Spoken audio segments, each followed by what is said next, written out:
In an express contract, the terms of the agreement, whether oral or written, are explicitly stated.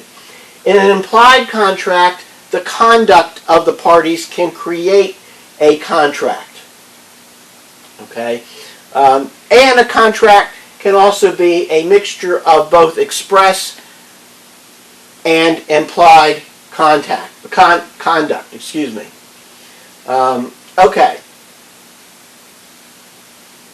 With regard to an implied contract, you have to have the plaintiff or one of the parties furnishing some service or property. The plaintiff expected to be paid for that service or property, and the defendant knew or should have known that payment was expected. I guess a classic example with this would be when you go to a restaurant.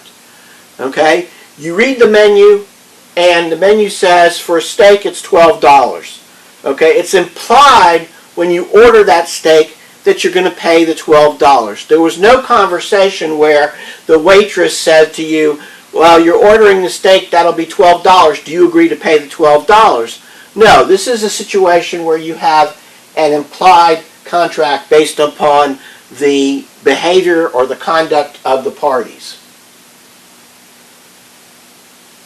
In an implied contract, the person who is responding has to have an opportunity to reject the services or the property. If they don't, then there's no implied contract. Okay. Also, contracts can be executory or executed. An executed contract is where both parties have fully performed all of the agreements to the contract. An executory contract is one that is ongoing in terms of performance. It has not been fully performed. This can become important when we get to the stage of talking about anticipated breach of contract or breach of contract during the performance period, and what are the remedies in those situations. Okay.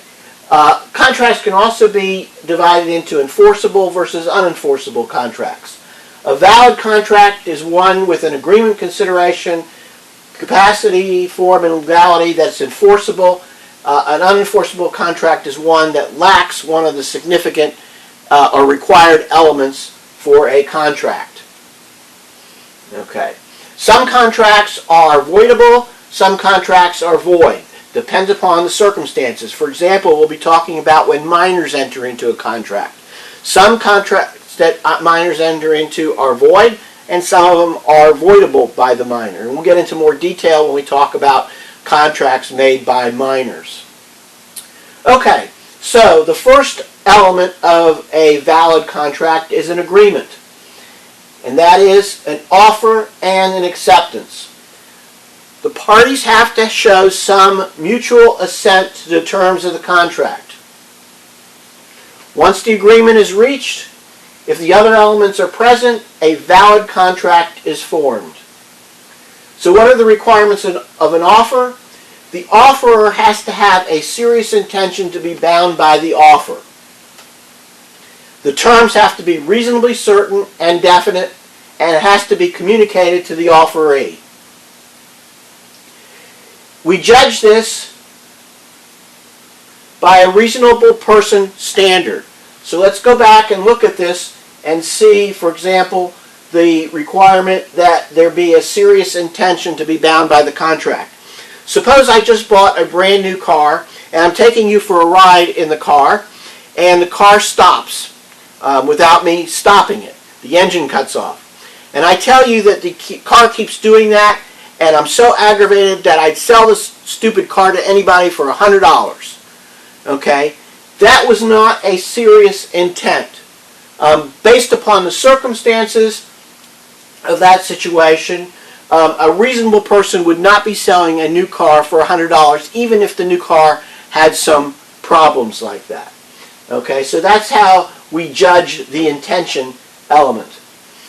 Situations where the element of intent may be missing include expressions of opinion, statements of future intent, preliminary negotiations and invitations to bid, and advertisements and price lists.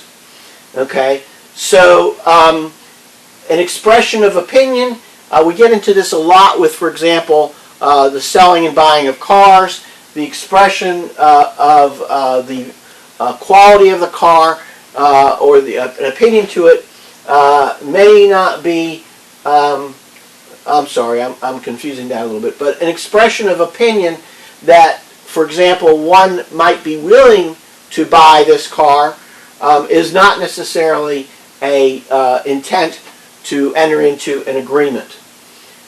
Future intent, the same thing. Well, I might come back next week and buy this car. Or if we have preliminary negotiations, you offer to sell me the car for $20,000, I offer to pay $18,000. That is just preliminary negotiations. Invitations to bid, for example, when a government entity sets out a bid and says, we got this road to pave, how much would you bid to do the paving, etc. That's an invitation to make an offer.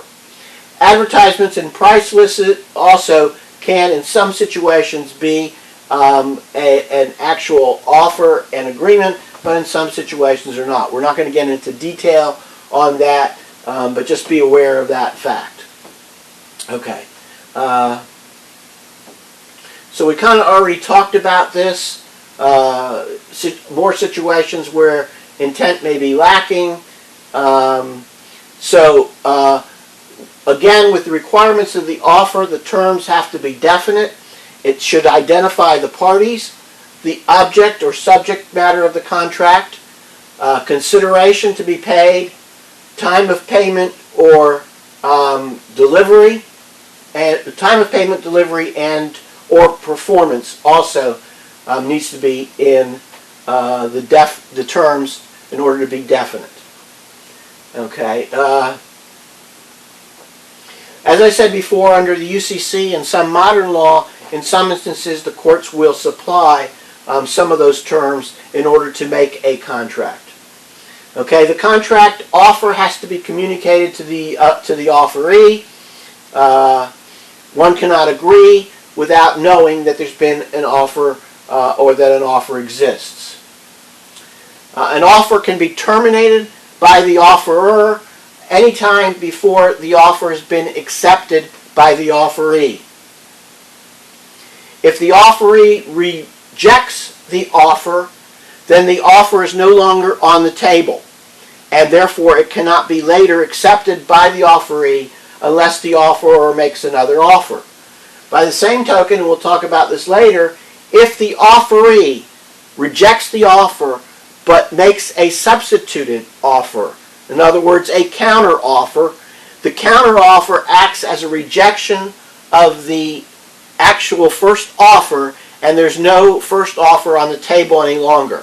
So if John offers to sell Bob his car for $20,000, and Bob says, I'll give you $18,000, the offer of $20,000 is no longer open. Okay? The offerer, John, would have to re-offer at $20,000 for there to be a valid offer. And in actuality, the counteroffer by Bob of $18,000 acts as an offer itself to which John can accept or reject or counteroffer. Okay. Now there are such things as irrevocable offers.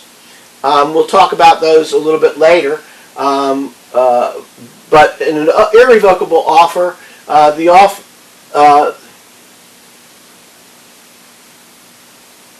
in an irrevocable offer, we'll just talk about that later. Let's move on for right now.